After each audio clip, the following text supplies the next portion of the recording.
और रही बात हम ईसाइयों को कन्वर्टेड बोलने वाले लोग, जो लोग मानते हैं कि हम ईसाई लोग जो हैं, हम लोग ये कन्वर्टेड हुए हैं, ये अंग्रेज़ों का देन है। और भी कई सारे लोग कई प्रकार की बातें बोलते हैं। जैसे कि कल परसों ही मेरे एक वीडियोज़ में एक कमेंट आया था काला अंग्रेज़ करके, जो कि उसका मानना था कि काला अंग्रेज़ मीन्स अंग्रेज़ों का ये क्या कहते हैं, अंग्रेज़ों का धर्म हम अपनाते हैं, उन पर चलते हैं। उनका शायद ये मानना था, इसलिए उस भाई साहब ने ऐसा कमेंट किया। तो मैं यही सब आप लोगों को बताना चाहूँगी, या मैं ये रिप्लाई देना चाह रही हूँ। ठीक है, अगर आप लोगों को ऐसा लगता है कि ये अंग्रेज़ों का देन है और हम अंग्रेज़ी धर्म को फॉलो करते हैं, तो फिर आप किस हद तक भारतीय है? आप किस हद तक सिर्फ भारत का चीज़ ही फॉलो करते हैं?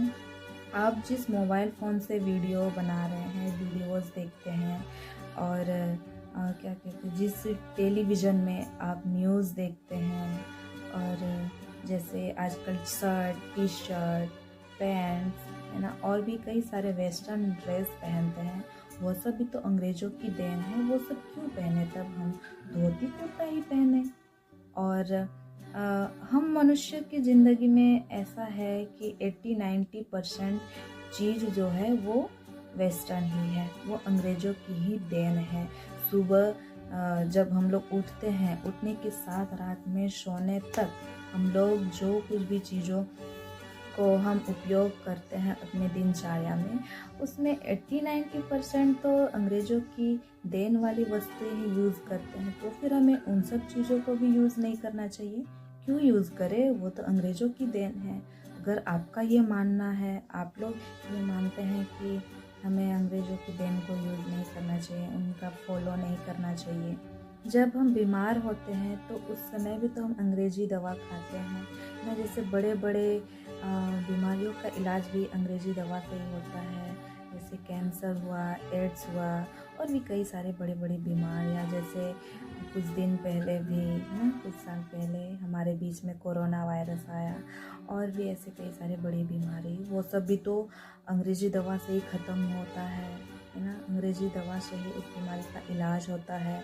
या फिर आपका भी छोटी बड़ी बीमारियां भी अंग्रेज़ी दवा से ही होता है। आप घर में कोई भी थोड़ा सा भी बीमार हो जाता है तो आजकल क्या करते हैं, हम लोग मेडिकल जाते हैं, दवा खरीद के लाते हैं। तो क्यों दवा खरीदना? आप जड़ी बूटी का इस्तेमाल कीजिए, जड़ी बूटी ही आप उपयोग में लीजिए ना। नहीं तो वो मेडिकल वाला दवा तो अंग्रेज़ी है, क्यों लेना अंग्रेज़ी? और आप अपने बच्चों को भी अंग्रेज़ी मीडियम में मत पढ़ाइए, वो भी तो अंग्रेज़ों की देन है। और इवन इंग्लिश में भी मत बोलिए। जैसे कि हम लोग किसी के साथ कॉल में बात करते हैं, हेलो बोलते हैं, क्यों हेलो बोलना? मत बोलिए, वो भी तो अंग्रेजी वर्ड है। हाँ, फ़ोन भी यूज़ मत कीजिए। क्यों फ़ोन यूज़ कीजिएगा? आप इस ज़माने में आप एक कबूतर को पालिए, कबूतर को उड़ाइए, और उसके साथ आप अपना जो भी आपके रिलेटिव्स है, उस कबूतर के द्वारा, डाकिया के द्वारा आप कन्वर्सेशन कीजिए, है ना। क्यों मोबाइल का उपयोग करना? और अगर इस बेसिस पे क्रिश्चियन कम्युनिटी को ठेस पहुंचाया जा रहा है कि आप लोग तो कन्वर्टेड है, विदेशी अंग्रेज़ों की धर्म है, तो मैं उन लोगों से यही कहना चाहूँगी कि तब सारी विदेशी चीज़ भारत में बैन होनी चाहिए, और इसकी शुरुआत 1 जनवरी से ही होनी चाहिए। जो लोग मानते हैं कि ये विदेशी धर्म को फॉलो करते हैं, अंग्रेज़ की देन है, ये है, वो है, तो आप लोग को कोई हक नहीं है कि आप लोग हैप्पी न्यू ईयर मनाएं, क्योंकि ये भी तो अंग्रेज़ों के कैलेंडर के हिसाब से न्यू ईयर है। तो इसको आप सेलिब्रेट नहीं कीजिए। बस कुछ लोगों की वजह से हम धर्म के नाम पर लड़ रहे हैं, या फिर कोई सा भी धर्म बदनाम हो रहा है, क्योंकि कई सारे लोग ऐसे हैं जो अन्य धर्म के हैं। और मैंने खुद एक्सपीरियंस किया, जिस दिन हम लोग का क्रिसमस डे था, तो जब हम लोग चर्च जा रहे थे तो हमारे आस पड़ोसी, हमारे क्षेत्र के लोग, जो अन्य धर्म के लोग हैं, वो हमें बहुत अच्छे से विश कर रहे थे। जितने भी लोग रास्ते में भेंट आ रहे थे, सब हमें क्रिसमस की बधाई दे रहे थे। और जितने भी मेरे भी बहुत सारी फ्रेंड्स हैं जो कि अलग अलग धर्म से हैं, तो वे लोग भी मुझे क्रिसमस के मौके पर बहुत अच्छे से उन्होंने भी मुझे विश किया। और तो तो मुझे तो बहुत ही ज़्यादा अच्छा लगा। तो इस तरह से मतलब सारे लोग एक जैसे नहीं होते हैं। कोई सा भी धर्म हमें ये नहीं सिखाता है कि एक दूसरे से नफरत करो, एक दूसरे के धर्म को ठेस पहुंचाओ, बल्कि हम क्रिश्चियन बीते हुए बातों को भुला करके उन्हें माफ़ करना जानते हैं, दया दिखाना जानते हैं, प्रेम करना जानते हैं। और जैसे कि एक वीडियोज़ में भी हमने देखा कि कुछ लोग जो है एक चर्च के अंदर जाते हैं और उस चर्च के पादरी और जितने भी लोग थे उनसे बहुत ही गंदे गंदे सवाल किए जा रहे थे और गंदे गंदे शब्दों का उपयोग किया जा रहा था। उनसे पूछा जा रहा था कि यीशु मसीह का जन्म कैसे हुआ और माता मरियम कैसे प्रेग्नेंट हुई। तो इन सब के क्वेश्चन आंसर करने में बहुत ही ज़्यादा गंदे वाले शब्दों का उपयोग किया जा रहा था। और जबकि लेकिन फिर भी वहाँ के जो लोग थे, आप लोग उस वीडियो में देख सकते हैं, शांत से, बहुत ही शांत स्वभाव से उनका आंसर दे रहे थे।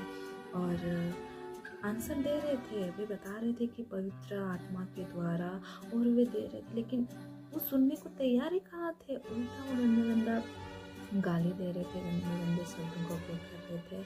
और फिर भी मतलब वहाँ के लोग ना ही डरे, ना ही वे लोग अपना गुस्सा दिखाए, ना ही वे लोग भी उनके जैसे एक्सट्रीम में, ऐसा बिल्कुल भी नहीं। आप खुद देख सकते हैं उस वीडियो को। अगर ऐसा है तो हम भी तो ये सवाल कर सकते हैं कि ऐसा मतलब ऐसे कैसे हो सकता है कि कोई खीर खाकर प्रेग्नेंट हो सकता है, कोई एक दृष्टि डालकर किसी को प्रेग्नेंट कर सकता है। ऐसी कई सारी अननेचुरल चीज़ जो है आपके भी धर्म के ग्रंथ में भी तो लिखा है, आपके धर्म में भी तो है।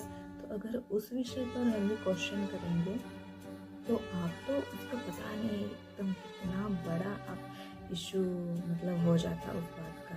लेकिन हम क्रिश्चियन फिर भी इतना शांत से हम तो आपका आंसर दे रहे थे, फिर आप इतना क्यों चिढ़ रहे थे। और यहाँ तक कि उन्हें जबरन जय श्री राम जैसे और क्या क्या उन्हें बुलवाया जा रहा था। मैं उन लोगों से पूछना चाहूँगी जो इतना इनसिक्योर फील कर रहे हैं, जिसकी वजह से वो क्रिश्चियन समुदाय को अपना त्यौहार मनाने से डरा धमका रहे हैं, उनको मनाने नहीं दिया जा रहा है, उनको डिस्टर्ब कर रहा है। मैं पूछना चाहूँगी कि क्यों इतना इनसिक्योर होना, क्यों आप लोग इतना इनसिक्योर फील कर रहे हैं? कहीं आपको हमारे ईसा मसीह के प्रेम से तो डर नहीं? हाँ, हमें गर्व है अपने क्रिश्चियनिटी पर और हम प्राउड के साथ कह सकते हैं yes I am a Christian. और हमें कोई भी शक्ति नहीं रोक सकती है अपने धर्म का प्रचार प्रसार करने, और हम करते रहेंगे मरते दम तक। और अंत में मैं यही कहना चाहूँगी कि हमें एक दूसरे के धर्म को सम्मान करना चाहिए और एक दूसरे के साथ मिलजुल कर इस देश में प्रेम से रहना चाहिए, और ना ही ऐसा कोई कार्य करना चाहिए जो हिंसात्मकता रहे और इससे किसी दूसरे धर्म को ठेस पहुँचे। ऐसा बिल्कुल भी नहीं करना चाहिए। अंत में सबों को जय हिंद, जय भारत, जय यीशु।